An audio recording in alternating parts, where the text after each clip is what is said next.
Hello everyone, welcome in my YouTube channel. Myself Sarashwat, and today's I am going to tell you about chapter 14th electric current and its effects exercises. ये chapter जो है कक्षा 7 का है, class 7 का है, NCERT science है. तो चलिए क्वेश्चन नंबर फर्स्ट से शुरू करते हैं.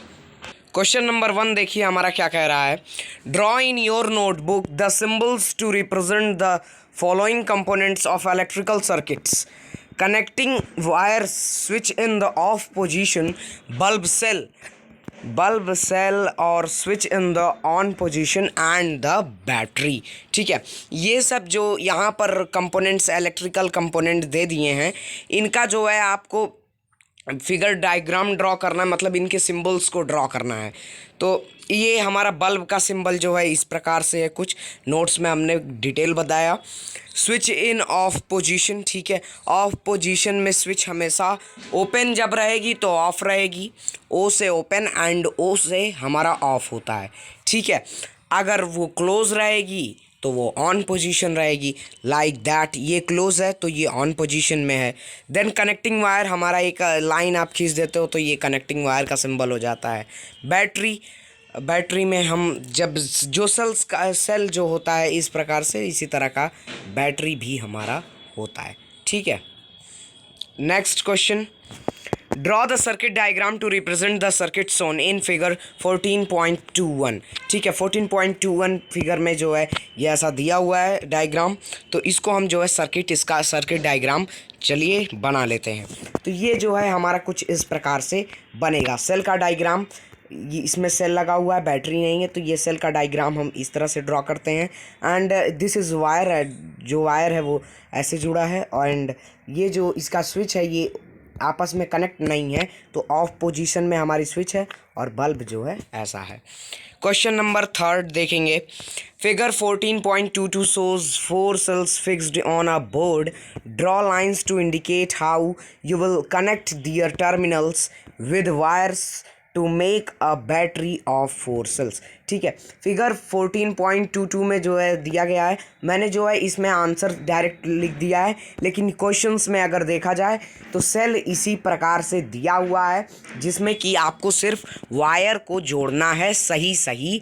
तो यहाँ पर जो है हम पॉजिटिव है और निगेटिव, तो ये जो है निगेटिव और पॉजिटिव मिल गया. ठीक है, कहीं भी आप इस तरह मत जोड़िएगा कि प्लस और प्लस को ही जोड़ दें या तो माइनस और माइनस को ही जोड़ दें.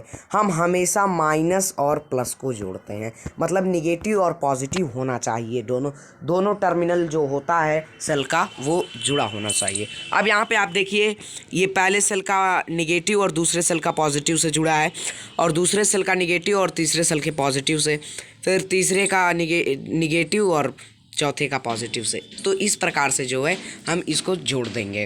Question number 4.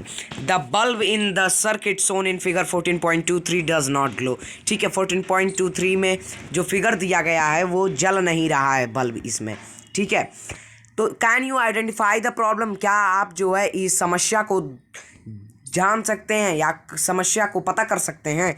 Make necessary changes in the circuit to make the bulb glow. ठीक है, कुछ नेसेसरी चेंज करिए जिससे कि बल्ब जो है ग्लो कर ले. तो ये हमारा क्वेश्चन का फिगर है. ये इस प्रकार से आपको देखकर तुरंत समझ में आ जाएगा, क्योंकि ये जो सेल है, ये सेल का जो कनेक्टिंग है ये गलत है, क्योंकि पॉजिटिव कभी भी लाइट नहीं फ्लो कर सकते सर्किट में. ठीक है, अगर ये उल्टा रहता तो ये फ्लो हो जाता. इसका आंसर देख लेते हैं. Problem, positive of both cells are in contact. ठीक है, इस फिगर में जो है दोनों सेल के जो है पॉजिटिव टर्मिनल क्या हैं, कॉन्टैक्ट में हैं, एक साथ जुड़े हुए हैं. तो इस तरह हम एक डायग्राम बनाएंगे जिसमें कि इस डायग्राम तो पूरा वही रहेगा, बट यहाँ पर जो है पॉजिटिव और निगेटिव हम कर देंगे. ठीक है, यहाँ पर आप देख लीजिए, ये सर्किट डायग्राम होगा. Question number 5. Name any 2 effects of electric current. आपको इलेक्ट्रिक करंट के कोई 2 इफेक्ट्स को लिखना है तो एक हीटिंग इफेक्ट लिख दीजिए, एक magnetic effect.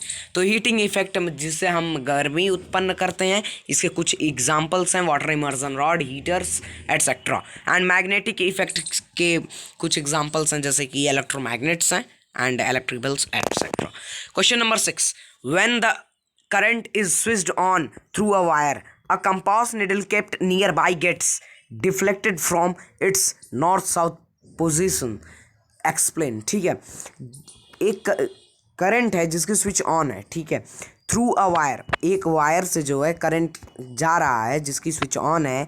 A compass needle, वहाँ पे आप कोई एक कंपास नीडल रखिए।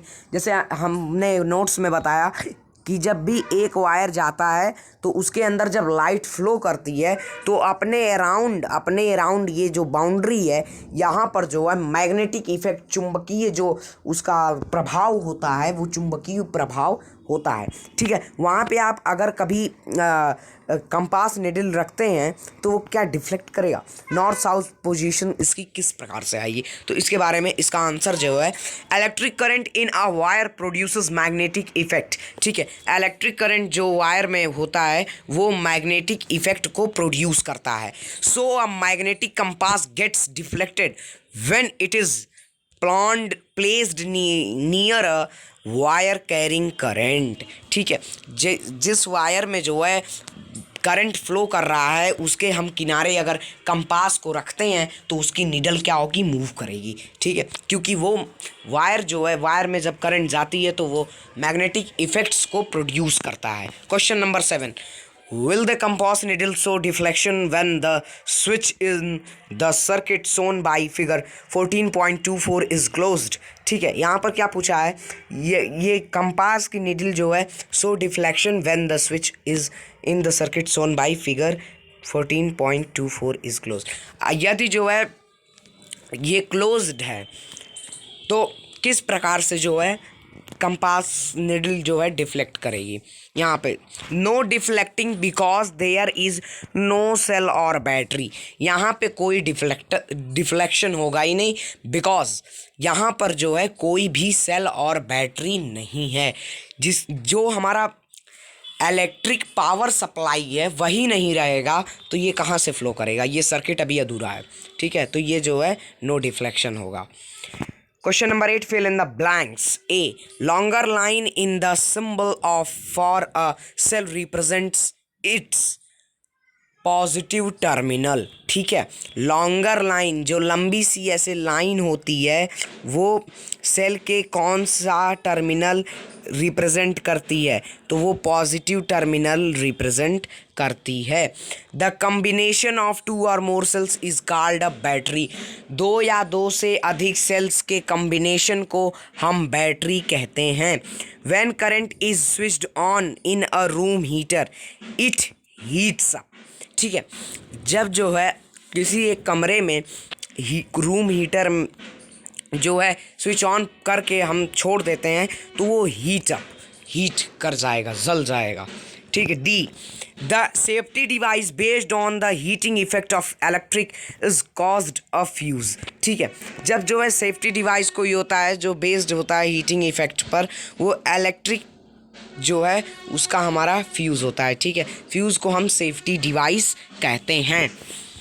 Question 9, mark T if the statement is true and if it is false. ठीक है, ट्रू फॉल्स है तो to make a battery of 2 cells the negative terminal of 1 cell is connected to the negative terminal of other cell.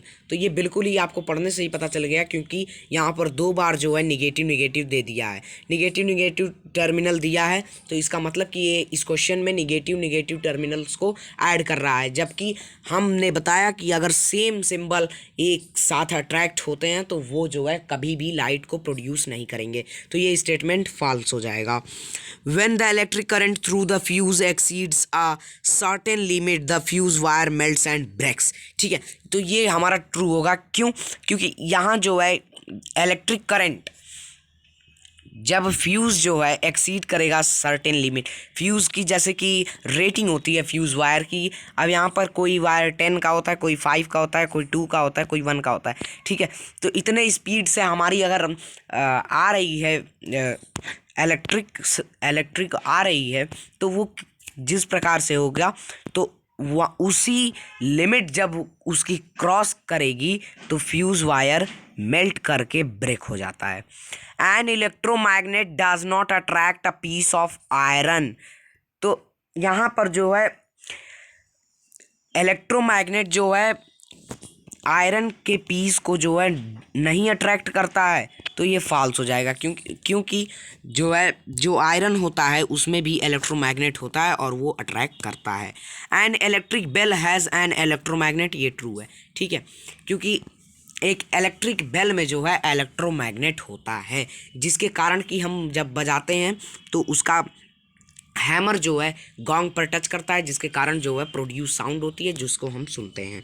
Question number 10, do you think an electromagnet can be used for separating plastic bags from a garbage heap, explain. अब यही question बिल्कुल इस प्रकार से है जैसे कि हम कभी कभी बहुत छोटी छोटी से नेल जब गिर जाते हैं, कीली गिर जाती है तो हम मैग्नेट से उसको खोज लेते हैं, तो उसी प्रकार से हम इतना कूड़ा कचरा बढ़ रहा है कि उसके संदर्भ में ये प्रश्न पूछा है, क्या हम मैग्नेट द्वारा जो है इसको इलेक्ट्रोमैग्नेट द्वारा क्या हम गार्बेज में से प्लास्टिक को भी निकाल सकते हैं? No, because plastic is non magnetic material like iron is not attracted by a magnet. ठीक है, ये नो, क्योंकि ये प्लास्टिक जो है नॉन मैग्नेटिक मटेरियल है, ठीक है, इसमें मैग्नेट नहीं होता है और ये जो आयरन होता है ये जो मैग्नेट के द्वारा ये नहीं अट्रैक्ट किया जाता है।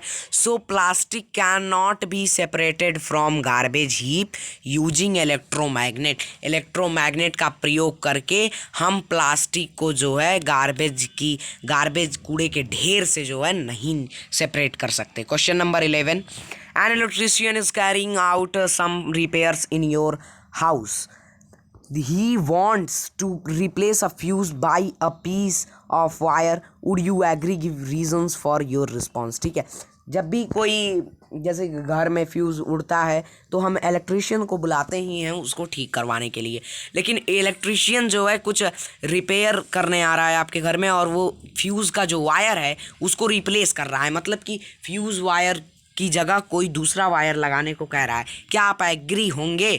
आप अपने एग्री होने या ना एग्री होने का रिस्पॉन्स दीजिए।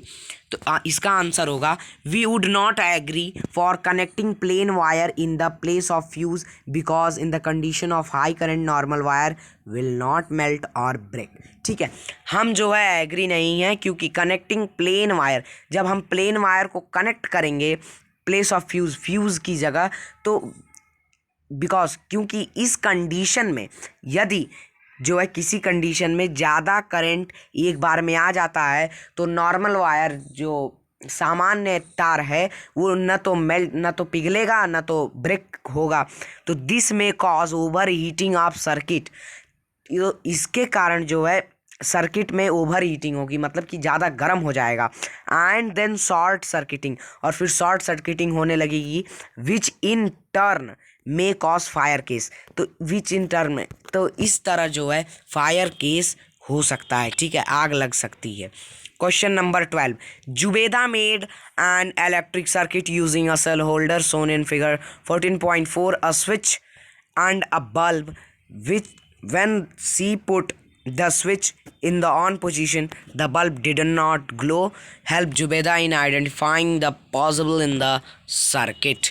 ठीक है, यहाँ पर जुबेदा जो है इलेक्ट्रिक सर्किट जो कि बना रहा है जो कि सेल होल्डर के यूज से, जो कि यहाँ फिगर में दिया हुआ है, ठीक, एंड अ बल्ब, और एक स्विच और बल्ब से बना रहा है। When she put the switch in the on position, जब वो स्विच ऑन पोजीशन में रहता है, the bulb did not glow, bulb जो है जलता नहीं है। Help Zubeda in identifying the possible in the circuit, इस जो सर्किट में जो है क्या पॉसिबिलिटीज़ हो सकती हैं।